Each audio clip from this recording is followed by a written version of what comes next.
Another wild game once again Monday night. Injuries were the talk of the town, specifically those affecting star Jaromir Jagr. How bad was that shoulder injury, and when might it get better so he could get back on the ice? Well, it was a question, frankly, that went unanswered on Monday as number 68 once again sat out. Still, though, in his absence, the Pens figured to like their chances, considering the standing of the series, the venue of the game, and their previous success without Jagr.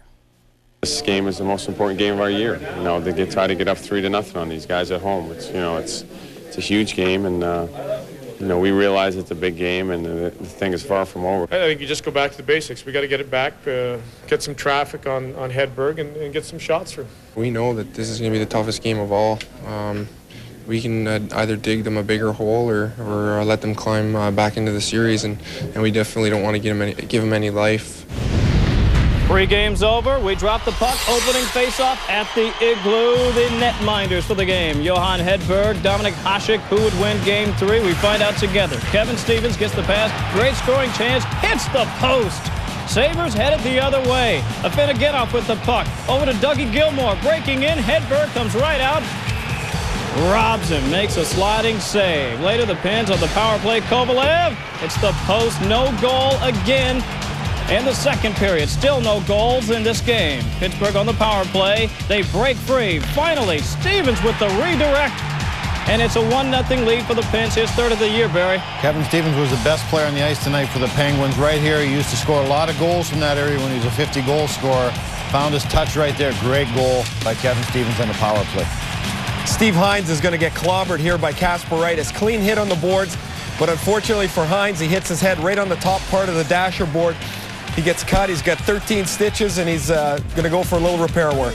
All right, we pick it up next in the second. 7 minutes to play in this one. We have a loose puck turnover in the zone, and it's a score for the Sabres.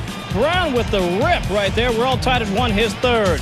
In the third period, Pence now on the power play. Time running out. Morozov stopped by Hasek. Puck is still loose. Still loose. Still loose. Would somebody knock it in? Survey says no. Sabres now on the rush. Shatan with a shot. Hedberg with a save. Afinogenov gets the puck. Looking for Gilmour. Where's Woolley? Oh, there's Jace. What a pass. 2-1 Sabres. Ray, that was spectacular. Finally, Shatan gets a chance to get his speed going here along with Afinogenov. Woolley starts the play. Afinogenov turns Kasparaitis around. He gets up, falls down again, and Shatan beats Hedberg around to the other side, tucks it in for the 3-1 lead.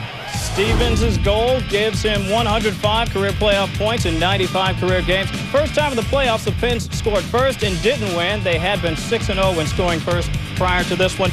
As for Buffalo's Alexei Zhitnik, he played despite a concussion sustained in Game 2. Ice time, 24:50. How about that? The Dominator does it again. First career playoff victory against Pittsburgh. Gilmour passes Glenn Anderson, 6th all-time in playoff helpers. But after this one, the Dominator was the toast of Western New York. I made some saves, but I have to say also twice, the puck hit the post, and I was very lucky, and it's my job to make some saves. If we would have scored 2 or 3 early, it would have been certainly a different game. We would have played much better with the lead. It was the way we wanted to play every game. We forecheck hard, we backcheck hard. The last 15 minutes we were a much better team, and we deserve to win. You need to get 68 back. Every time you miss your best player, it's going to hurt the team. It's going to hurt the lines, but he'll be back when he's ready.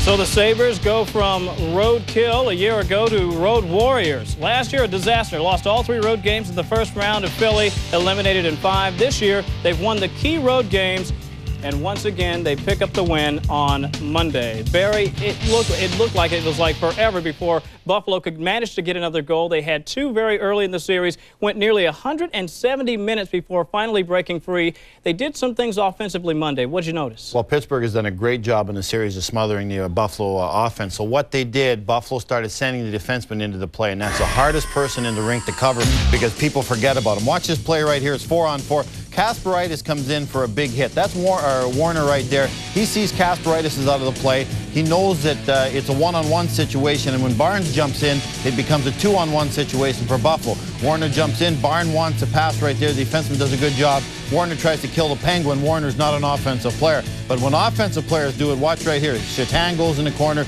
drops it to Gilmour. Now watch all the Pittsburgh Penguin players here. They're all looking at Gilmour behind the net, and they're all staring at the puck. Nobody even watches Woolley come into the back door. Gilmour makes a great play coming out of the corner, throws it right on Woolley's stick, open net goal. Still, they don't know Woolley is back there. So Buffalo realized that we're not scoring goals the old-fashioned way. Let's jump some defensemen into the play. They got some defensemen that can skate really well. I thought Alex Zhitnik was great tonight, 25 minutes coming back from an injury. But defensemen jumping into play are hard to find, as we saw Woolley in that situation. And Ray, you and I are also talking about that particular goal. Clearly, not only the one that put them on top, but it was a game-changing goal. What did you notice? Well, there's a couple of things to notice. As Barry pointed out there, nobody picked up Woolley as he went into the front of the net. But there's a little bit of something that if you can notice in Dominic Hasek's equipment and Johan Hedberg's that allowed that goal to happen. There you see both guys use their goal sticks. Hasek, the way he has, the goalies have a big knob at the top of the stick. Hasek saws his off in half.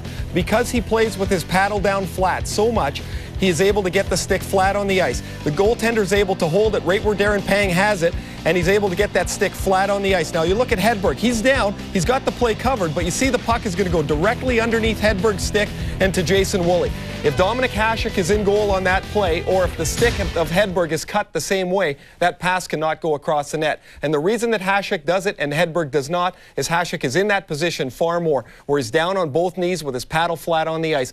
Hedberg does not get in that position very often. A bad break for the Penguins as the puck slid directly under his stick. And people be wondering why goalies have a knob on their stick. It's for the poke check, so when they throw the stick out to poke the puck off the player coming, that it does not go out of the goaltender's glove. The knob stops the stick as it's going up the shaft. All right, gentlemen, we have much more coming up here on the NHL tonight.